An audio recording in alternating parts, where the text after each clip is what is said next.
Subscribe करें और bell दबाएं ताकि कोई खबर रह न जाए।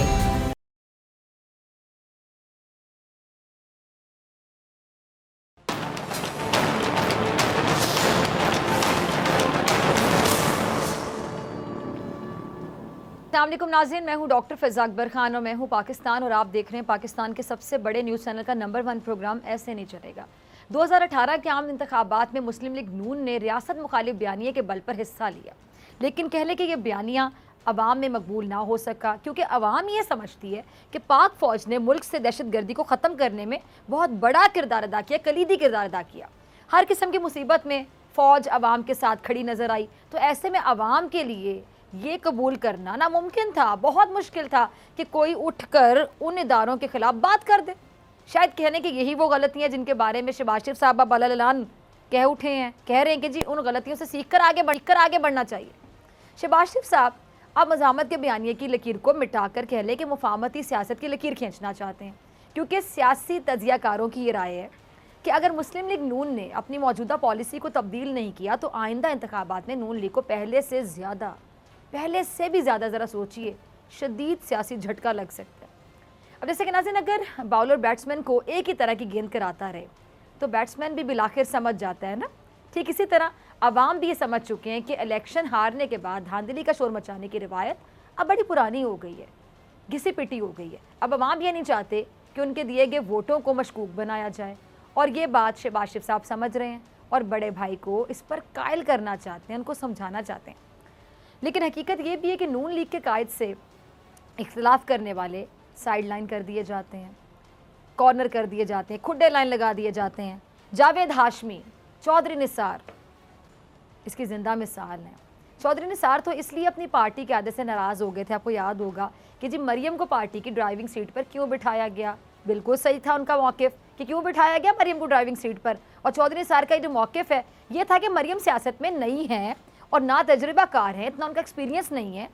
और चौधरी निसार तो अपने दिल की बात ज़बान पर ले आए, पार्टी की आदत को खरी खरी सुना दी, अपने तहफ़्फ़ुज़ का कहने कि खुलकर इजहार कर दिया तमाम तहफ़्फ़ुज़ात का। और बदले में क्या हुआ, वही जो होना था नून लीग ने क्या किया, बदले में उन्हें देश निकाला मिल गया, यानी पार्टी से निकाल दिया गया, गुड बाय बाय बाय बोल दिया गया। या उन्होंने कहने कि खुद ही रास्ता जुदा कर लिया कि इज़्ज़त है, कोई क्रेडिबिलिटी है उनकी, उन्होंने पार्टी के लिए बड़ी कुर्बानियाँ दी हैं, उनका बड़ा वसी तजर्बा था पार्टी में, सियासत में, तो इसलिए उन्होंने खुद रास्ता जुदा कर लिया। अच्छा नाज़रीन, कहने का मकसद इतना कि जी जमहूरियत जमहूरियत जमहूरियत का राग लापने वाले या जमहूरियत के लिए फ़िक्रमंद, समझ रहे ना फ़िक्रमंद मैं क्यों कह रही हूँ, जमहूरियत के लिए फ़िक्रमंद जमातों में भी जमहूरियत नहीं है। अब ये कहा जा रहा है कि शहबाज शरीफ साहब भी पार्टी की आदत और उसके बयानी के खिलाफ राय देने का खुमियाजा भुगत रहे हैं। मुस्लिम लीग नून में गर्मी सर्दी की लहर दौड़ रही है। अच्छा, ठंडा गर्म कहने के एक साथ चल रही है। अब ठंडा गर्म जब एक साथ होगा तो क्या होगा, ज़रा सोचिए, ठंडा गर्म एक साथ। ठंडा और गर्म इंसानी सेहत पर अपने अपने असरात छोड़ देता है अगर एक साथ हो। यानी इंसान ठंडे कमरे में समझें कि एसी चलाकर बैठा हो, फिर अचानक वो क्या करे कि एसी से निकले और तपती धूप में लेके खड़ा हो जाए, तो क्या होगा, अपने ऊपर ही जुल्म करेगा ना, अपने जिस्म पर जुल्म करेगा, बुरे असरात भुगतेगा कुछ दिनों में बल्कि कुछ घंटों में। ठीक वैसे ही मुस्लिम लीग नून के ठंडे और गर्म बयानिए ने पार्टी की सेहत जो है ना बिगाड़ कर रख दी है, सत्यानाश कर दिया, ये समझ लें। शहबाज शरीफ साहब इस कोशिश में कि वो पार्टी को गर्म ठंडे के चक्कर से पहले निकाल लें और एक तरह का कोई टेम्परेचर या दर्जा हरारत दे सकें, या कह लें कि सियासी राहत मिल सके उस दर्जा हरारत से। और मुस्लिम लीग नून के सदर के बकौल ये सियासी राहत मुफाहमत में ही छुपी हुई है, पोशीद है। लेकिन मरियम नवाज़ ग्रुप शहबाज शरीफ साहब की इन कोशिशों को कह लें, इन काविशों को कह लें, मशकूक नज़रों से देख रहा है। आपको याद होगा ज़राए के हवाले से खबर सामने आई थी कि मरियम नवाज़ ने पार्टी की एक मीटिंग में हमज़ा शहबाज शरीफ की सियासत पर तहफ़्फ़ुज़ात का इजहार किया था, याद है। फिर उस पर क्या हुआ था कि मरियम के अब्बा जी यानी नवाज शरीफ साहब ने उन्हें डांट पिला दी थी। अब इससे तो ये तासुर गया था ना कि मरियम ये समझती थी कि हमज़ा और उनके वालिद पार्टी के बयानिए को मानने के बजाय बदलना चाहते हैं या पार्टी पर कब्जा करना चाहते हैं, जबकि शहबाज शरीफ साहब इसी बात की वजाहत देते हुए बता रहे थे कि वो मुफाहमत के रास्ते पर अपने कायद के लिए नहीं जाना चाहते, ना ही वो वज़ीर आज़म की कुर्सी पर बैठने के लिए मुफाहमत करना चाहते हैं।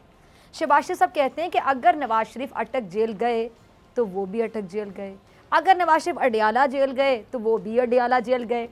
परवेज़ मुशर्रफ ने उन्हें वज़ारत उज़्मा की पेशकश की, लेकिन शहबाज शरीफ साहब ने वो पेशकश, वो ऑफ़र रद्दी की टोकरी में फेंक दी।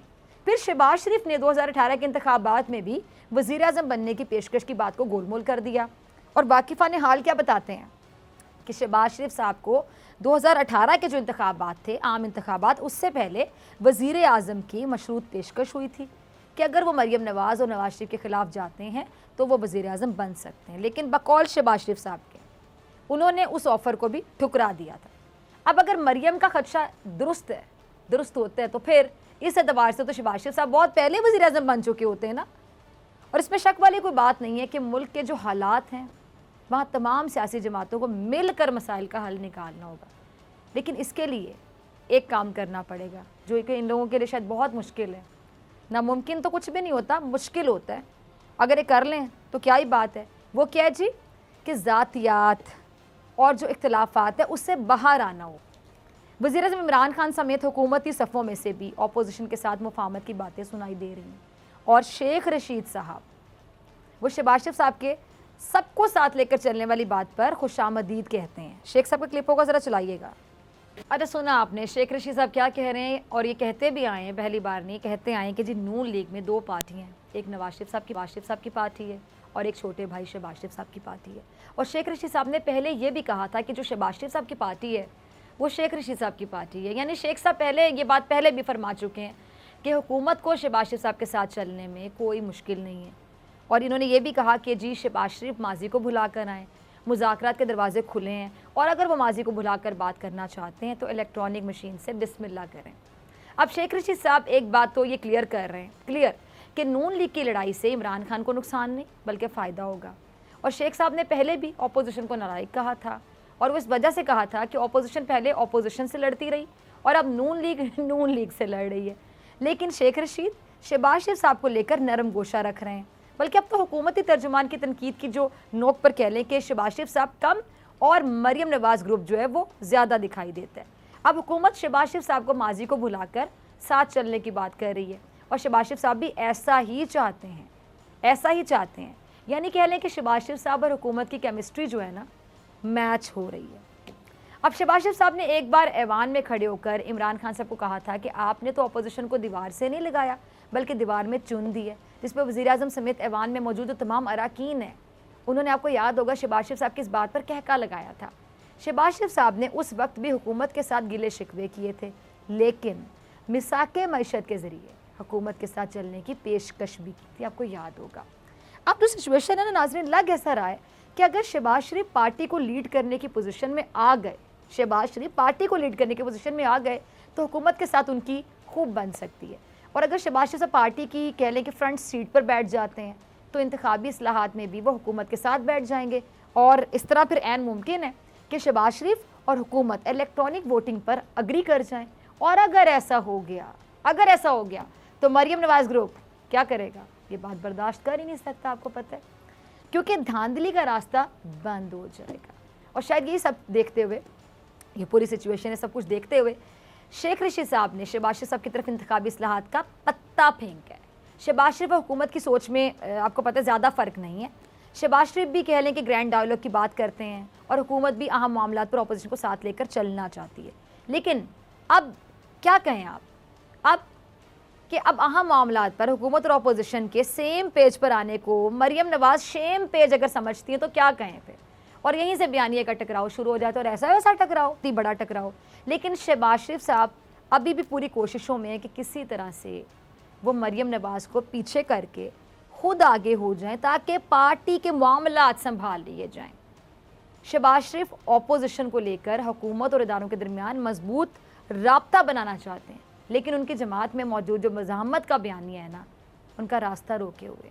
शहबाज शरीफ साहब का क्लिप होगा, टीम ज़रा चलाइएगा। अच्छा, शहबाज शरीफ साहब ने पहले भी नवाज शरीफ साहब का जहन बदलने के लिए, आपको याद होगा, उनके पाँव तक पकड़ने की रजामंदी दिखाई थी। और आप ज़रा गौर कीजिए इस बात पर कि कब कोई कहता है कि मैं तो पाँव पकड़ने के लिए तैयार हूँ तुम्हारे, कब? जब आपको लगता है कि पाँव पकड़ने पड़ेंगे। शहबाज शरीफ साहब को पाँव पकड़ने वाली बात इसलिए कहना पड़ी कि वो जानते हैं, वो खुद भी जानते हैं कि जी नज़रियाती होने वाले नवाज शरीफ को फिर से पहले जैसा बनाना कोई आसान हदफ नहीं होगा, बड़ा मुश्किल काम होगा। और सबसे अहम बात, कि शहबाज शरीफ साहब ने इतवार को जो एक निजी प्रोग्राम में इंटरव्यू दिया था, उसमें उन्होंने एक बार फिर से मुफाहमत की बात की। हुकूमती मशीनरी और जो रियासती इदारे हैं उनके साथ मिल बैठने की ख्वाहिश का इजहार किया। लेकिन नवाज शरीफ साहब ने क्या किया, फौरी तौर पर अपना रद्दमल दिया और अपने छोटे भाई पर अयां कर दिया कि ज़्यादा ऊंची उड़ान भरने की ज़रूरत नहीं है, होगा वही जो बड़े मियाँ चाहते हैं। और नवाज शरीफ साहब ने ट्वीट किया, आपने पढ़ा भी होगा वो ट्वीट, ज़रा दोबारा चलाइएगा, जिन नाज़रीन ने नहीं पढ़ा वो भी ज़रा देख लें कि जी ट्वीट में क्या लिखते हैं वो नवाज शरीफ साहब कि जी ये जो जिद्दोजहद है ये महज चंद सीटों की हार जीत के लिए नहीं है, बल्कि आइन शिकनों की गुलामी से निजात के लिए है और अपनी इज्जत नफ्स पर समझौता किए बगैर तारीख की दुरुस्त समत में खड़े नजर आने के लिए मुस्लिम लीग नून और अवाम के दरमियान खलीज डालने की कोई कोशिश कामयाब नहीं होगी। अब इस जवाब के बाद अब शहबाज शरीफ साहब के लिए बड़ी मुश्किल हो गई। मुझे समझ नहीं आती वो बयानियाँ बदलेंगे, पार्टी बदलेंगे या फिर चुपचाप बड़े भाई के पीछे चलते रहेंगे, मरीम नवाज की बालादस्ती कबूल कर लेंगे। सोचें ज़रा, क्योंकि पार्टी के कायद नवाज शरीफ साहब ने वाज़े तौर पे कहा है कि उनके मौक़िफ़ में कोई तब्दीली नहीं आएगी, कोई चक्कर नहीं है। साबिक़ वज़ीर आज़म नवाज शरीफ साहब ने ट्विटर पर और भी कई ट्वीट्स की, जिसमें आज़ाद कश्मीर इंतखाबात और ये जो सियालकोट के ज़मीनी इंतखाबात हैं उनमें शिकस्तों के बावजूद नवाज शरीफ साहब ने अपनी पार्टी के मौक़िफ़ की तौसीक की है। अच्छा ना जी, जो आज़ाद कश्मीर इंतखाबात और सियालकोट में जो इंतखाबी शिकस्त है, इसके बाद पार्टी के अंदर इस बहस को कह लें कि तक़वियत मिली है कि नवाज शरीफ साहब के इस बयानिए पर नज़र सानी होनी चाहिए और शहबाज शरीफ साहब को नए सिरे से मुफाहमत की कोशिशों का मौका देना चाहिए ताकि शहबाज शरीफ साहब इस्टेब्लिशमेंट के साथ ताल्लुकात को बेहतर बना सकें। लेकिन बड़े मियाँ साहब नवाज शरीफ साहब वो अपने मौक़िफ़ पर ना डटे हुए हैं। नवाज शरीफ साहब अब भी ये समझते हैं कि जो 2018 के आम इंतखाबात थे उन्हें उनमें हरवाया गया। यही नहीं, नून लीग के कायद ये भी समझते हैं कि गिलगित बल्तिस्तान, आज़ाद कश्मीर इंतखाबात, सियालकोट के ज़िमनी इलेक्शन सब चोरी किए गए थे। और नून लीग के कायद इस बात का गुस्सा इदारों पर पहले भी निकालते आए और अब भी निकालते नज़र आते हैं। और मज़े की बात ये कि पार्टी इल्ज़ाम लगा रही है और पार्टी के सदर शहबाज शरीफ साहब धांधली के सबूत मांग रहे हैं। ज़रा सोचें कि ठोस शवाहिद हैं तो उन्हें दिए जाएं, लेकिन वही बात ना कि सबूत होगा तो मिलेगा ना। अच्छा, सबूतों से मुझे याद आया कि जरदारी ने भी कहा था कि नवाज शरीफ साहब इदारों के सरबराहों का नाम लेकर उन पर इल्ज़ाम लगा रहे हैं, तो यकीनी तौर पे नवाज शरीफ साहब के पास कोई सबूत भी होंगे। अगर सबूत हैं तो पेश करें। बिलावल का ज़रा क्लिप चलाइएगा। उन दिनों की बात है जब हुकूमत के खिलाफ पीडीएम की जो तहरीक है ना वो बड़ी ज़ोरों शोर से जारी थी, लेकिन गुजरांवाला जलसे में आपको याद होगा कि नून लीग के कायद ने इदारों के सरबराहों समेत इदारों को टारगेट किया, जिसका पीपल्स पार्टी को भी बड़ा शौक लगा और नून लीग के कायद ने पीपल्स पार्टी को भी एतमाद में लिए बगैर ऐसा खिताब किया कि पीडीएम वाले हैरान परेशान रह गए। नून लीग के कायद ने पाक फौज पर ताबड़तोड़ हमले किए और इसके जवाब में बिलावल ने नून लीग के कायद से इदारों पर लगाए गए जो इल्ज़ामात हैं उनके सबूत भी मांगे। अब यही वजह थी कि जो पीडीएम है उसके कायम होने के पहले दिन से ही इस इत्तेहाद में फूट पड़ने लगी और ये खबरें सर उठाने लगी, क्योंकि बिलावल और उनके जमात के लिए रियासत मुखालिफ बयानिए को लेकर चलना मुश्किल था। क्लियर बात है। क्यों मुश्किल था? क्योंकि पीपल्स पार्टी माजी की गलतियों से सबक सीख चुकी है। इसलिए पीपल्स पार्टी नून लीग के बयानिए से कह लें कि अपना दामन बचाती हुई नजर आ रही थी, बच रहे थे इनसे, लेकिन रियासत मुखालिफ बयानिए की आग ने पीडीएम इत्तेहाद को जलाकर राख कर दिया। अब यही बयानियाँ नून लीग की सफ़ों में भी हलचल मचा चुके। अब होना क्या चाहिए था? होना तो ये चाहिए था ना कि मरियम नवाज ग्रुप अपनी गलतियों से सीखता और बेशक नई गलतियां करता, लेकिन पुरानी गलतियां तो ना दोहराता। लेकिन अब लग ऐसा है कि मरियम नवाज ग्रुप को अपनी गलतियां लगती ही नहीं है। गलती की इस्लाह कब होगी? जब आपको गलती पता चलेगी कि हाँ ये मेरी गलतियाँ मानेंगे। लेकिन जब आपको गलती ही ना लगे तो फिर क्या होगा? फिर वही होगा जो ये हो रहा है। और शहबाज शरीफ साहब इन्हीं गलतियों का जिक्र कर रहे थे कि इन गलतियों को दोबारा नहीं करना चाहिए, इसलिए वो अपने बड़े भाई को समझा रहे हैं कि माजी में की गई गलतियों की वजह से शहबाज शरीफ साहब भी अपने बड़े भाई के साथ जेल गए थे। शहबाज शरीफ को अपनी सियासत चमकाने बल्कि सियासत बनाने के कई मौके मिले, लेकिन उन्होंने अपने बड़े भाई को धोखा नहीं दिया। शहबाज शरीफ जमात को बचाना चाहते हैं, लेकिन मरियम नवाज ग्रुप अब भी और पहले भी आपको पता है कि उनके रास्ते की दीवार बना हुआ है। पता नहीं अपनी पार्टी के दुश्मन बने में मुझे तो ये लगना शुरू हो गया। मरियम क्लिप चलाइएगा ज़रा। अच्छा, इन मोहतरमा ने एक बार पहले भी कहा था कि इनका और इनके वालिद का बयानिया उसका बोझ उठाना हर किसी के बस की बात नहीं है। और यकीनी तौर पर मरियम नवाज का इशारा अपने चचा साहब की तरफ था, शहबाज शरीफ साहब की तरफ था। और मरीम नवाज़ ने शहबाज शरीफ साहब को लिफ्ट ना कराते हुए कहा था कि अगर मुझे गिरफ्तार कर लिया जाता तो तब भी हम अपने बयानिए को आगे लेकर चलेंगे। और मरीम ने कई लीगी रहनुमाओं का नाम लेते हुए कहा कि ये लोग उनकी पार्टी के बयानिए को आगे लेकर चलेंगे। लेकिन मरीम ने ना हमज़ा शहबाज का नाम लिया, ना शहबाज शरीफ साहब का नाम लिया। अच्छा, फिर मरीम ने एक और बात वाज़े की, क्या कि पार्टी में सिर्फ मियाँ नवाज शरीफ का बयानिया चलेगा, नून लीग अवाम के बल पर आगे बढ़ेगी और इसके अलावा कोई सहारा नहीं ढूंढा जाएगा और ना किसी इदारे से बात होगी। अब सवाल क्या है नाजरीन कि अगर मुफाहमत और मुज़ाहमत की जंग यूं ही जारी रहे तो फिर नून लीग को नुकसान ही उठाना पड़ेगा।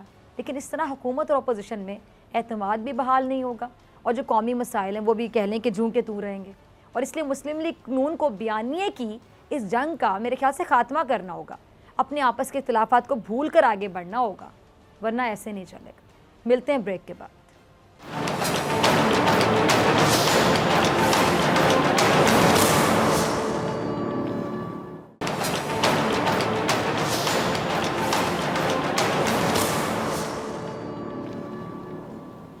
वेलकम बैक नाजरीन। मुस्लिम लीग नून के सदर शहबाज शरीफ साहब का जो इंटरव्यू है वो आजकल टॉक शोज़ और ख़बरों की कह लें कि जीनत बना हुआ है, यानी हर कोई इसको डिस्कस कर रहा है। और नून लीग में कौन कहाँ खड़ा है, इक़्तिदार के लिए सियासत है या फिर सिर्फ मज़ामत है, इस हवाले से शहबाज शरीफ साहब ने जो अपना मौक़िफ़ है वो वाज़े कर दिया, बड़ा क्लियर कर दिया। शहबाज शरीफ क्या कहते हैं कि जी चंद गलत फ़ैसलों ने 2018 के जो इंतखाबात हैं वो गवा दिए हैं, वरना वज़ीर आज़म चौथी बार भी कौन होते, नवाज शरीफ साहब होते।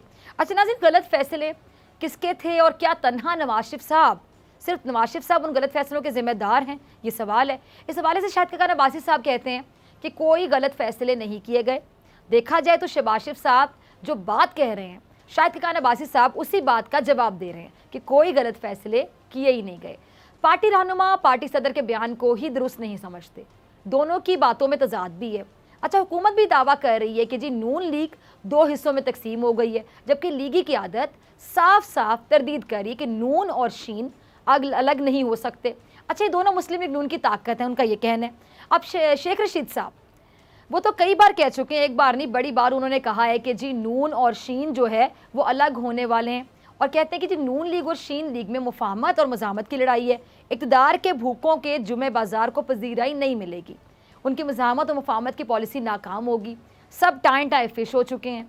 अच्छा, शेख रशीद साहब ने शहबाज शरीफ साहब को पेशकश भी कर डाली है, कहते हैं कि शहबाज शरीफ माजी को भुला कर आएँ, मुज़ाकरात के दरवाजे खुले हैं, वो माजी को भुलाकर बातें हैं तो वो इलेक्ट्रॉनिक मशीन से बिस्मिल्लाह करें। अब नाज़रीन, शेख रशीद साहब की जो ऑफ़र है ये सिर्फ शहबाज शरीफ साहब के लिए थी या मुस्लिम लीग नून के लिए थी, ये सवाल है। इस पर बात करने के लिए जितनी भी गुत्थी इसको सुलझाने की कोशिश करेंगे, मेरे साथ मौजूद हैं मुस्लिम लीग नून के सीनियर रहनुमा चेयरमैन पीएसी राना तनवीर साहब। बहुत शुक्रिया आपके कीमती वक्त के लिए। राना साहब, शहबाज शरीफ साहब का इंटरव्यू ज़ाहिर बात है सबने सुना, आपने भी सुना होगा, बल्कि बार बार सुना होगा, और उस हवाले से बड़ी बातें हो रही हैं, तो जो उन्होंने तमाम बातें की हैं आप किस हद तक अग्री करते हैं उन बातों से? देखिए, इंटरव्यू जो उन्होंने दिया है उसमें जो उसका लुबे लुबाब है वो जिस तरह इंटरप्रेट किया जाता है इस तरह नहीं है। वो उन्होंने एक तो बात की है, अच्छा, आईन और कानून की बात की है, उन्होंने भी बात इसी तरह किया जो हमारी पार्टी ने स्टांस लिया हुआ है कि आईन और कानून के मुताबिक सारे काम होने चाहिए। दूसरी उन्होंने बात किया वो सारे स्टेक होल्डर्स के साथ बैठकर कोई लाया अमल बनाने की बात की है कि फ्यूचर में कोई ऐसा तरीक़ाकार एक रोड मैप बनाया जाए या एक चार्टर बनाया जाए जिसमें हम सारे स्टेक होल्डर जितने भी इस सिस्टम में हैं, अदारे हैं या कोई और स्टेक होल्डर हैं, वो पॉलिटिकल पार्टीज़ हैं, वो बैठ के अपने डिफ़ाइन करें कि किस तरह आगे बढ़ना है। तो मैं समझता हूँ इसमें कोई किसी को नहीं, ये तो शायद खान साहब जो हैं ये ख़ुद कई दफ़ा बात कर चुके हैं कि सारे स्टेक होल्डर बैठ के हमें एक बनाना चाहिए, रोड मैप बनाना चाहिए या किसी नतीजे में पहुंचना चाहिए। दूसरी बात वो बारहा कर चुके हैं शहबाज साहब कि चार्टर ऑफ इकोनॉमी हो, चार्टर ऑफ जिस तरह वो डेमोक्रेसी की बात करते हैं ये बात करते हैं पीटीआई की गवर्नमेंट। तो अभी जो शेख रशीद साहब ने बयान किया है वो अपनी तर्ज पे बात करते हैं कि हमारे साथ गवर्नमेंट के साथ बात करने की वो बात नहीं करते, वो तो कहते हैं कि सभी लोग बैठे और बैठ के जो पीछे हो गया पास में जो हो गया वो सो हो गया, आगे पाकिस्तान अपने एक हमारा वतन अजीज जो है उसको मजबूती के लिए, उसकी खुशहाली के लिए, उसके आगे किस तरह बढ़ा जा सकता है, किस तरह अदारे मजबूत हो सकते हैं, किस तरह डेमोक्रेटिक प्रोसेस या डेमोक्रेटिक अदारों को मजबूत किया जा सकता है। तो ये सारी चीज़ें जो हैं ये मेरा हर बड़ी इस वक्त ज़रूरत है इस पर बात करने की, क्योंकि इस वक्त जो सिलसिले चल रहे हैं वो किसी तरीके से भी आप देखेंगे तो उनको हम वो चीज़ नहीं कह सकते कि ये एक आइन और कानून के मुताबिक सारी बातें हो रही हैं और चल रही हैं। तो मैं समझता हूँ ये एक टाइम आ गया है कि हमें इस पे बात करनी पड़ेगी और बात करनी चाहिए। तो आप शायद साहब क्या कहते हैं, वो भी सीनियर नायब सदर हैं, लेकिन मैं समझता हूँ कि जब एक प्रेसिडेंट पार्टी का कोई बात करता है तो उस पर अगर कोई कमेंट भी करना है तो हमारे कायद हैं नवाज शरीफ साहब, वो उस पर कर सकते हैं, उसको उस एंगल से देख सकते हैं कि कोई बात उसमें वैसी अगर है। लेकिन नीचे हमें अगर बात है तो पार्टी में बैठ के बात हो सकती है, वो उसका जवाब नहीं दे सकते। शायद साहब को दोबारा बुला लें, वो बात कर सकते हैं उसको। ठीक है। अच्छा राना साहब, यानी यही बात की जो कन्फ्यूजन है इसकी बात क्या समझ आ रही है कि शहबाज शरीफ साहब कह रहे हैं गलत फैसले हुए हैं, और जो शाहिद खान अब्बासी साहब है वो कहते हैं माजी में कोई गलत फैसला हुआ ही नहीं है। अब तो एक खुला तजाद हो गया ना कि वो क्या कह रहे हैं, वो बिल्कुल ऑपोजिट, बिल्कुल उलट बात कह रहे हैं। अब दोनों में से कौन दुरुस्त है, तमाम लोग कन्फ्यूजन का शिकार हो जाते हैं। ये जो कन्फ्यूजन है, सवाल अब ये तो सबको पता है कि वो क्या बात कर रहे हैं, वो आगे से बिल्कुल उलट बात करें, लेकिन जो आपको कन्फ्यूजन का सामना करना पड़ रहा है, आवाम भी कंफ्यूज हो रही होगी, आप लोगों का वोटर भी कंफ्यूज हो रहा होगा कि ये बात सही कह रहे हैं, वो बात सही कह रहे हैं, इसका नुकसान इन द एंड पार्टी को ही होगा ना। ये तो मेरा हाल है, शाह साहब भी इसका जवाब दे सकते हैं कि उनके ज़हन में क्या है, वो किस तरह की बात कर रहे हैं। लेकिन चले, आप लोगों की बड़ी कुर्बानियां पार्टी के लिए, आप एक सीनियर रहनुमाए पार्टी के जो अंदर के लोग हैं वो एक राय तो रख सकते हैं ना कि अगर किसी के बयान से या तो तजाद आ रहा है बयानात में, या कन्फ्यूजन आ रहा है, क्लैश आ रहा है, उससे पार्टी को अगर नुकसान होगा, वोट बैंक को नुकसान होगा, तो आप तमाम लोगों का राइट है, आप लोगों का हक है, आप तमाम लोग बात कर सकते हैं, आप लोग इस हवाले से खुलकर बयान दे सकते हैं, बात कर सकते हैं, कॉमेंट कर सकते हैं। नहीं, मैं टीवी पे क्या कमेंट करूं, अगर कोई बात भी है तो मैं वो उनके साथ डायरेक्ट बात कर लेता हूँ, हमेशा बात की भी है, जो मैंने महसूस किया है, मैं भी कि मैं गलत महसूस करूं, लेकिन मैंने बात की है। अगर उन्होंने टीवी पे बात की है तो एक सीनियर नायब सदर है, हमारे प्राइम मिनिस्टर रहे हैं, तो मैं तो उस तरह का नहीं करना चाहता कोई बात ऐसी जैसे, क्योंकि मुझे भी पता है कि क्या चीज़ें हुई हैं, किस तरह होनी चाहिए थी, क्या नहीं होना चाहिए था, हर एक का अपना अपना ज़हन है। तो शायद साहब तो उस वक्त बेनिफिशरी थे उस सारे सिलसिले में, प्राइम मिनिस्टर बन गया था। ठीक है, ठीक है। अच्छा चलिए आगे चलते हैं। अच्छा यानी आगे चलने से पहले एक और बात मेरे ज़हन में, कि आप शाहिद खान अब्बासी साहब से मुत्तफिक हैं? नहीं, मैं बिल्कुल मुत्तफिक नहीं हूँ उनके साथ।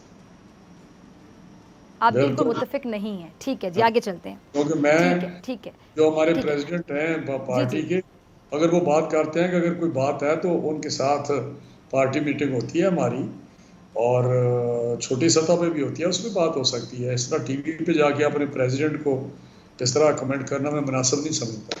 बिल्कुल ठीक है, ये क्लियर इनफ, आपने बिल्कुल खुलकर राय दे दी। ठीक है जी, अब आगे चलते हैं। शेख रशीद साहब ने शहबाज शरीफ साहब को पेशकश की है कि जी माजी को भुलाएं और मुज़ाकरात के दरवाजे खुलें। तो राना साहब आपको क्या लगता है कि ये जो शेख रशीद साहब की ऑफ़र है, ये सिर्फ शहबाज शरीफ साहब के लिए या फिर पूरी पार्टी के लिए, मुस्लिम लीग के लिए? शेख साहब मैं क्या कहूँ, ना तीनों में ना तेरों में ना मैं उनकी क्या बात का सीरियस, उनकी बात को मैं सीरियस लूँ। दूसरी बात जो शहबाज साहब ने की है, उन्होंने तो एक पॉलिटिकल फिलासफी या एक बहुत बड़ी बात की है कि सारे उसमें बैठे। अब शेख साहब शहबाज साहब के साथ बात करना चाहते हैं, वो बात करते हैं ब्रॉडर एक सेंस में कि उसमें सारे जितने स्टेक होल्डर हैं, जितने हम लोग हैं, जितनी पॉलिटिकल पार्टीज हैं या दूसरे लोग हैं, वो बैठे और जो माजी है उसको हम दफन करें और आगे बढ़ें, और यही एक रास्ता है पाकिस्तान को आगे ले जाने का। तो शेख साहब मशीनों पे अटके हैं कि मशीनें हैं उसे स्टार्ट करें, या उसका तो दिमाग इतना लिमिटेड, वो जो मशीनों की बात कर रहा है, आप बताएं वो कितनी बड़ी बात कर रहे हैं। वो एक विजनरी वो ख्यालात का एक विजन का बता रहे हैं कि ये होना चाहिए, फ्यूचर का जो सिलसिला है उसको इस तरह करना चाहिए। तो वो मशीनों की बात कर रहे हैं। तो मेरा ख्याल है कि शेख साहब पे आप तबसरा किसी और से करवा लिया करें, मेरा ख्याल है। अच्छा, यानी शेख रशीद साहब के हवाले से सवाल ही ना पूछा करें आपसे। चलें नहीं आगे नहीं, मैं चलते तो हैं। उसको अच्छा राना साहब जी जी, तबसरा क्या ठीक है, चलें चलें। क्या अच्छा आगे चल फिदी का शोरबा या क्या बात आप करते हैं, मैं मुझे नहीं समझ आई उसकी क्या है। सही, चलें मरीम नवाज के हवाले से तो बात हो सकती है ना, इंतखाबात के हवाले से बात हो सकती है, आप लोगों को अगर शिकस्त का सामना करना पड़ता है उसकी वजूहत पे बात हो सकती है। चलें जी, अगला सवाल सुन लीजिएगा कि मरीम नवाज सियासत में एक हकीकत बन चुकी हैं और इसमें कोई शक भी नहीं है कि जो नवाज शरीफ साहब के खासतौर पे सियासी बयानी है कि अगर जानशीन का उनको तो गलत नहीं होगा। और अब ये जो पाकिस्तान के ज़ेर इंतज़ाम कश्मीर और सियालकोट का ज़िमनी इंतखाब था राना साहब, उसमें नून लीग को शिकस्त का सामना करना पड़ा। अब बहुत से लोगों का ये मानना है कि जिसकी वजह सिर्फ ये मज़ामत का जो बयानी है ना वही है, वो इसकी वजह है। अगर ये वजह नहीं है तो फिर इसकी आपको क्या वजह समझ आती है कि महज 3 माह पहले डस्का ज़िमनी इंतखाब में मैदान मारने वाली पाकिस्तान मुस्लिम लीग जो है वो कश्मीर और सियालकोट के ज़िमनी इंतखाब हार गई। आपको फिर क्या वजह नज़र आती है अगर ये जो मज़ामत का बयान है ये वजह नहीं? बिल्कुल नहीं। एक तो मैं क्लियर करना चाहता हूँ कि मज़ामत मुफाहमत का जो एक कायम किया हुआ है आपने एक टर्म, वो है नहीं है। हम तो बात करते हैं कॉन्स्टिट्यूशन की, हम बात करते हैं साफ शफाफ इलेक्शन की, तो उसको रंग दिया जाता है कि ये पता नहीं मज़ामत की बात करते हैं या मुफाहमत की बात करते हैं। ये बिल्कुल पता नहीं किधर से ये बात आ जाती है बार बार। जो दूसरी बात है हारने वाली बात, देखें जो पीछे ज़िमनी इलेक्शन हुए हैं उस पे इन्होंने कोशिश की धांधली हो, वो एक बोंडे अंदाज से धांधली की कोशिश की गई। धुंध में बंदे गए, प्रिजाइडिंग अफसर बंदे गायब हो गए, उनको रास्ता भूल गया, बक्से उठा लिए। अब वो उन्होंने इस पे थोड़ी सी वर्किंग करके कोई बड़ी रेगमार कोई ऐसा सॉफ्ट काम किया है जिससे वो धांधली का वो कहते हैं जी हमें बताएं कहाँ धांधली हुई है, मुझे बताएं कोई इसमें कोई चीज़ एम्बिग्युइटी है इसमें कि ये धांधली ज़्यादा इलेक्शन थे, चाहे गिलगित बल्तिस्तान का था, चाहे वो कश्मीर का था, चाहे वो ये डस्का का था। डस्का में आप देखें, सियालकोट वाला डस्का में जो हुआ, आपने देखा कि वहाँ पे किस तरह दोबारा रीपोल हुए तो किस तरह उसका रिजल्ट आया, क्योंकि वहाँ पे हम चौकस थे। और यहाँ पे कोई फैक्टर होंगे लेकिन मेरा ख्याल है वही उन्होंने काम किया जिस तरह वो धांधली के आदी हैं, धांधली की पैदावार हैं। 2018 के भी इलेक्शन धांधली ज़्यादा थे और उसके बाद भी जितने इलेक्शन हुए उन्होंने कोशिश की अपने हिसाब से कि हम धांधली कर सकें। और धांधली कहीं वो बड़े तरीके से कर जाते हैं, कहीं हमारे वर्कर हमारे साथी रोक लेते हैं, मेहनत करते हैं। तो ये मेरा ख्याल है कि इसमें कोई शक नहीं कि धांधली हुई है सारी। अच्छा चलें, आपने रोक लेने वाली बात की तो रोक लेने से मुझे याद है कि पीडीएम को किसने रोका था? इतने बड़े बड़े दावे कि ये कर देंगे वो कर देंगे, ये हुकूमत इतने दिन की मेहमान है उतने दिन की मेहमान है, अब ये हो जाएगा वो हो जाएगा, मरियम साहिबा बड़े दावे करती रहीं। तो पीडीएम की जो टूट फूट है उसका जिम्मेदार आपको राना साहब कौन दिखाई देता है? क्योंकि आप मुस्लिम लीग नून के उन लोगों में से हैं जिनके बारे में मैं ऑन रिकॉर्ड कहना चाहूँगी कि आप काफ़ी सच्ची बातें भी कर देते हैं अक्सर अपनी पार्टी के हवाले से। नहीं, हमारे वहाँ पे जो नुमाइंदे जाते थे या जो काम कर रहे थे वो शायद खाकान अब्बासी साहब थे। ये उनसे पूछें कि कौन जिम्मेदार है, किसने तोड़ी है ये पीडीएम। लेकिन अगर पीडीएम रहती या उसके प्रोग्राम के मुताबिक चला जाता तो मैं समझता हूँ डेफिनेटली आज हम शायद कामयाब हो चुके होते अपने उस टारगेट में जो हमने फिक्स किया तो आपको था। वजह क्या नजर आती है? आपको पीडीएम का जो प्लान था, आपको क्या लगता है कि प्लान सही नहीं था, प्लानिंग ठीक नहीं थी, या आगे जाके इतनी मिस्टेक्स हुई, इतनी गलतियां हो गई, जो टूट फूट का शिकार हो गई? तो आपको बेसिक वजह क्या दिखाई देती है? देखिए, उसमें पीपल्स पार्टी का जो अप्रोच थी वो थोड़ी डिफरेंट थी हमारी सोच से।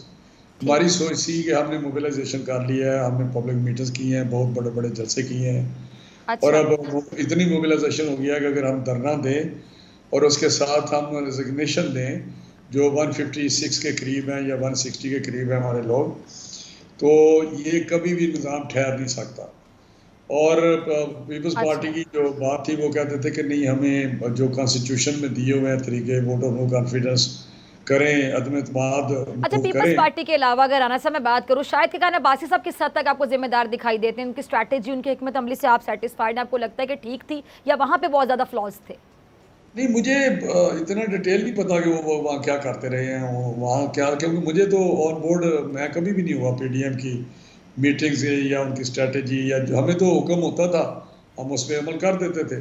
पीडीएम का ये फैसला है कि जलसा करना है और जलसे कामयाब कराने हैं, जलसे हम कामयाब कराते थे अपने अपने रह के इलाके में, या जिस तरह भी हम करते थे। तो दूसरा अगर धरना होता तो हम उस पर पूरी पूरी अपने कंट्रीब्यूट करते।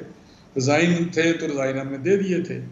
तो मैं समझता हूँ ये शायद साहब इज ए बेटर पोजीशन। मैं कमेंट क्या करूँ, वो तो बंदा यहाँ तो गया हाजिर है, हाजिर बाश है, उससे पूछे कि कौन जिम्मेदार है उसका, कि उसको पता ज़्यादा होगा बारीकी से। तो मेरा ख्याल है उसको ज़्यादा पता है मामला का। लेकिन ये एक बात है कि जो हमारी स्ट्रेटजी थी उस पर अगर अमल किया जाता तो शायद आज रिजल्ट मुख्तलिफ होता बनस्बत जो पीपल्स पार्टी की स्ट्रेटजी थी। ठीक है, वो ठीक है। अच्छा राना साहब, ये शहबाज शरीफ साहब का जी जी जी जी आप कंप्लीट कीजिए। बात करें, आपके पास नंबर है जो अदम एतमाद में हमारे साथ खड़े होंगे, या अदम एतमाद की हिस्ट्री जो पास में है वो किस तरह किया है, कभी अदम एतमाद इस लेवल पे कामयाब हुआ है, तो ये हमें वो सेटिस्फाई शायद नहीं कर सके पीपल्स पार्टी वाले। ठीक है। अच्छा राना साहब, ये शहबाज शरीफ साहब का जो भी हालिया इंटरव्यू है, जिस हवाले से मैंने आपसे पहले भी बात की इस प्रोग्राम में, ये जो शहबाज शरीफ साहब हैं, क्या ये मीडिया के तवस्सुत से अपने जो खदशात हैं या कह लें कि गुजारिशात पेश करते रहेंगे, या फिर जमात के अंदर एक कह लें कि सेहतमंदाना मुज़ाकराती अमल शुरू कर सकते हैं? मुज़ाकराती अमल किसके साथ? जमात के अंदर, जमात के अंदर जमात के अंदर मुज़ाकराती समझिए, मजाक जमात में तो हम इशू डिस्कस कर सकते हैं ना, जो इस वक्त हमें फेस कर रहे हैं हम, जो एक फाशिस्ट गवर्नमेंट मुसल्लत है पाकिस्तान पे, या आइन के मुताबिक हुकूमत नहीं चल रही, या जिस तरह की महंगाई है, या जिस तरह की लोगों की ज़िंदगियों में मुश्किलात आई हुई हैं, 2 वक्त का उनका रहना मुश्किल हुआ है, 2 वक्त की रोटी नहीं मिल रही, ये इशू तो हम डिस्कस कर सकते हैं। या इलेक्शनों में धांधली हो रही है, या शफाफ राना साहब, लेकिन जो दो बयानियां चल रहे हैं, कोई मज़ामत की पॉलिसी पे यकीन रखता है, कोई मुफाहमत की पॉलिसी पे यकीन रखता है, अब तो बातें ढकी छुपी भी नहीं रहेगी ना कि आप भी पर्दे डालें। अब तो सबको पता है, सब जानते हैं, और यही बातें ज़बान ज़द आम है। इस हवाले से मैं पूछना चाह रही हूँ कि इस हवाले से अब ये मीडिया के तवस्सुत से अपने खदशात का इजहार करते रहेंगे शहबाज शरीफ साहब कि अभी एक इंटरव्यू आया, कल को एक दूसरा इंटरव्यू आ जाएगा, फिर वो डिस्कशन होती रहेगी, या फिर कोई मुज़ाकराती अमल जो आपकी पार्टी के अंदर है वो शुरू हो सकेगा जिसका कोई फ़ायदा भी होगा आपकी पार्टी को, या जो 2 तरह के बयानियाँ चल रहे हैं, जो कन्फ्यूजन चल रही है, कोई मुश्तरका बयानिया टू कट शॉर्ट के सामने आएगा मुस्तकबिल करीब में? नहीं, पार्टी में मुश्तरका बयानिया मुझे कोई समझ नहीं आ रही। पॉलिटिकल पार्टी और कायल नवाज शरीफ साहब है, पार्टी में जब डिस्कस कोई भी इशू होता है तो उसमें हर एक अपने अपने राय देता है, और आपको भी पता है क्या होता है, लेकिन फाइनली या तो पार्टी में एक फैसला हो जाता है, तो हमारे कायल जो है नवाज शरीफ साहब वो फैसला करते हैं जो हमारे लिए वो फैसला होता है। इसलिए ये कहना कि वहाँ पे हम पार्टी के अंदर आप बात करेंगे, वहाँ पे मुश्तरका अलामिया आएगा, खुदा के लिए मुझे कोई समझ नहीं आ रही। मुश्तरका अलामिया कोई 2 रियासतें हैं, 2 मुल्क हैं जो या 2 फरीक हैं जिनके मुताबिक से मुश्तरका अलामिया ने। मियाँ नवाज शरीफ का फैसला PMLN में, चाहे वो शहबाज साहब हों चाहे कोई भी हो, उनके लिए वो फाइनल होता है, उसके मुताबिक काम किया जाता है। लेकिन राना साहब, ठीक है जी, राना साहब बहुत शुक्रिया।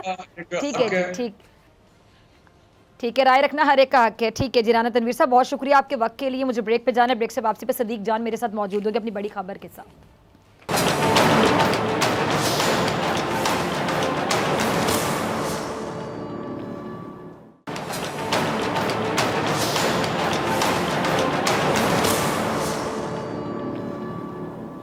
वेलकम बैक नाज़रीन, सदीक जान मेरे साथ मौजूद है अपनी बड़ी खबर के साथ। सदीक, आज की बड़ी खबर देखिए, शहबाज शरीफ साहब की परेशानी आप देख रही हैं टीवी चैनल्स पर, वो इंटरव्यूज़ दे रहे हैं, वो अखबारात को इंटरव्यूज़ दे रहे हैं, और उसमें वो मुफाहमत की बात कर रहे हैं, वो इदारों के साथ चलने की बात कर रहे हैं। उसकी वजह यह है कि शहबाज शरीफ साहब को पता है कि इस वक्त अदालत में उनका सबसे ख़तरनाक केस चल रहा है। हम इसी प्रोग्राम में मुसलसल अपने नाज़रीन को ये अपडेट करते रहे, बताते रहे कि शहबाज शरीफ साहब और हमजा शहबाज के लिए जो इस वक्त केस चल रहा है वो पनामा से ज़्यादा ख़तरनाक है। ये जो 25 अरब की मनी लॉन्ड्रिंग का मामला है, ये इसलिए इनके लिए ख़तरनाक है कि पनामा में तो फिर भी आप देखें कि बाहर से भी डॉक्यूमेंट्स आने थे, बहुत सारी चीज़ें इन्वॉल्व थी, लेकिन यहाँ पे तो बड़ा वाज़ेह और बड़ा सादा केस है कि शहबाज शरीफ साहब और हमजा शहबाज साहब, उनके करीबी लोगों के अकाउंट्स में पैसे आए, उन्होंने शरीफ खानदान के अकाउंट्स में पैसे डाले और वहाँ से पैसे बाहर जाते हैं, बाहर से पाकिस्तान आते हैं। हर चीज़ मौजूद है, ब्लैक एंड वाइट में मौजूद है, दस्तावेजी शवाहिद मौजूद हैं, अकाउंट नंबर मौजूद हैं, चेक मौजूद हैं, हर चीज़ मौजूद है, यानी इससे इनकार नहीं किया जा सकता। इस मामले में शहबाज शरीफ साहब और हमजा शहबाज ने अदालत से रजू किया जो ज़मानत कबल अज़ गिरफ्तारी लेने के लिए, और उसमें जो FIA ने जवाब जमा कराया 3 सफ़ात पर मुश्तमिल, वो जवाब जो है वो बहुत ही ख़तरनाक है। उसमें बहुत से इंकशाफात किए गए हैं। उसमें FIA ने वाज़ेह तौर पर अदालत को ये बताया है कि शहबाज शरीफ हों या हमजा शहबाज हों, ये दोनों हमारे साथ तामुन नहीं कर रहे। वाज़ेह तौर पर बताया गया है कि इनसे जो सवाल पूछे जा रहे हैं, सवाल चना जवाब गंदुम, और सवाल कुछ पूछा जाता है जवाब कुछ दिया जाता है। स्पेसिफिक इल्ज़ामात हैं, स्पेसिफिक सवालात हैं। हमने इसी प्रोग्राम में वो क्वेश्चनर जो है वो बताया था अपने नाज़रीन को कि कौन कौन से इनसे सवाल पूछे गए। 20 सवालात पूछे गए थे, लेकिन हमजा साहब कहते हैं मुझे नहीं पता, शहबाज शरीफ साहब कहते हैं मुझे नहीं पता, जबकि जो सवालात हैं वो दोनों से मुतल्लिका हैं। दोनों के करीबी लोग थे जो सारे मनी लॉन्ड्रिंग के, मुबैना मनी लॉन्ड्रिंग के धंधे में शामिल रहे हैं, और इसमें FIA के पास जो अब तक नज़र आ रहा है, गो कि फैसला अदालत को करना है, शवाहिद बड़े स्ट्रॉन्ग नज़र आ रहे हैं। अब FIA ने अदालत से ये इस्तदा की है कि शहबाज शरीफ और हमजा शहबाज की ज़मानत ना दी जाए इनको, बल्कि इनकी ज़मानत मुस्तरद की जाए। ये नहीं कहा गया कि इनको गिरफ्तार करना है, लेकिन वाज़ेह तौर पर यही नज़र आ रहा है कि ये क्योंकि FIA से तामुन नहीं कर रहे, क्योंकि FIA को जवाब नहीं दे रहे, बल्कि एक समात पर, एक पेशी पर तो ये भी चीज़ सामने आई कि हमजा शहबाज साहब ने धमकी लगाई FIA के अफसरान को और कहा कि वक्त सदा एक जैसा नहीं रहता, आप ऐसा मत करें। तो ये जो केस है इसमें देखें कोई तीसरा रास्ता नहीं है, या आपने इनकार करना है या आपने एतराफ़ करना है। अगर आप एतराफ़ करेंगे तो भी आप सज़ा की तरफ चले जाएंगे, और अगर आप इनकार करेंगे तो क्योंकि FIA के पास सबूत मौजूद हैं, तो इसलिए FIA वो सबूत पेश करके अदालत में इनको कन्विक्ट करा सकती है। अब तक की जो सूरत हाल नज़र आती है, लेकिन जैसे मैंने आपको बताया कि जो एक तरफ तो शहबाज शरीफ साहब और हमजा शहबाज साहब ये इल्ज़ामात लगा रहे थे कि उन्हें हरासा किया जा रहा है, दूसरी तरफ FIA ने वाज़ेह तौर पर अदालत के सामने डॉक्यूमेंट्स रख दिए हैं, अदालत के सामने दस्तावेज़ात रख दिए हैं, अदालत को बता दिया है कि जज साहब ये हमने इनसे पूछा है, ये इनका जवाब नहीं दे रहे, और अगर हमजा साहब और शहबाज शरीफ साहब चाहें तो वो अदालत में भी जवाब दे सकते हैं, लेकिन ये जवाब नहीं देंगे, क्योंकि जिस तरह की तहकीकात में चीज़ें सामने आ रही हैं, इनके पार्टी के लोग, इनके जो अकाउंट्स हैं, जो पार्टी के अकाउंट्स हैं उसमें पैसे भेजते हैं, वो और अकाउंट्स में ट्रांसफ़र होते हैं, और फिर जो पैसे ट्रांसफ़र करने वाला है उसको ओहदे से नवाज दिया जाता है। इसी तरह से सलमान शहबाज साहब के हवाले से स्पेसिफिक बताया गया है कि किस गाड़ी में, किस रंग की गाड़ी में, किस नंबर की गाड़ी में, किस शहबाज शरीफ साहब की रिहाइश गाह से कितने पैसे लेकर और हम सलमान शहबाज निकले, और वो पैसे उनको किसने ला कर दिए। तो ये जो 25 अरब की मनी लॉन्ड्रिंग का मामला है, ये बहुत ख़तरनाक है शहबाज फैमिली के लिए, क्योंकि आप जानती हैं और नाज़रीन जानते हैं कि पहले नवाज शरीफ साहब और मरीम नवाज साहबा वो सियासत से बाहर हैं, दोनों कन्विक्टेड हैं। गो के मरीम साहबा ज़मानत पर रिहा ज़रूर हैं, लेकिन कन्विक्शन उनकी बरकरार है, यानी उनकी सज़ा मुअत्तल है, लेकिन उनकी कन्विक्शन तो बरकरार है। तो नवाज शरीफ भी तायत नायल हो चुके हैं, मरीम भी इलेक्शन नहीं लड़ सकती। अब शहबाज शरीफ और उनके बेटे का सियासी मुस्तकबिल, यानी जो इंतखाबी सियासत का उनका मुस्तकबिल है, वो ख़तरे में है। अगर इस केस में कन्विक्ट हो जाते हैं तो फिर ज़ाहिर है इनको सज़ा होगी, गिरफ्तारी होगी, और अगला इलेक्शन ये भी नहीं लड़ पाएंगे। तो शहबाज शरीफ साहब की कोशिश होगी कि किसी तरह से इस केस को डिले करें, वक्त गुजरने के साथ साथ कुछ ऐसे मामला तय करें कि ताकि वो इन केसेस से बच सकें। लेकिन अभी तक जो कंडक्ट नज़र आता है शहबाज शरीफ फैमिली का, उससे यही सामने आता है कि अगर इनके पास कोई सॉलिड चीज़ होती, अगर कोई वाज़ेह जवाब होता तो जवाब दे देते। देखें, अगर मुझसे या आपसे वाज़ेह तौर पे ये पूछा जाता है कि आपके अकाउंट में इतने करोड़ रुपए आए हैं और आपने निकलवाए भी हैं, तो हम कैसे इनकार कर सकते हैं? नहीं इनकार कर सकते ना। इनके अकाउंट्स की तफसीलात अदालत में जो है वो बहुत सारी चीज़ें पेश कर दी गई हैं। बाकी जब केस ये आगे चलेगा, ट्रायल में जाएगा, तो एक एक चीज़ FIA पेश करेगा, लेकिन अब तक FIA का केस जो है वो स्ट्रॉन्ग नज़र आता है। ठीक है जी, बहुत शुक्रिया सदीक जान आपकी बड़ी खबर के लिए। डॉक्टर फिज़ा अकबर खान को दीजिए इजाज़त, आपसे मुलाकात होगी इंशाल्लाह कल सेम टाइम सेम चैनल। अगर ज़िंदगी ने वफ़ा की, दुआओं में याद रखिएगा, अपने प्यारों का बहुत ख्याल रखिएगा। अल्लाह ने के बाद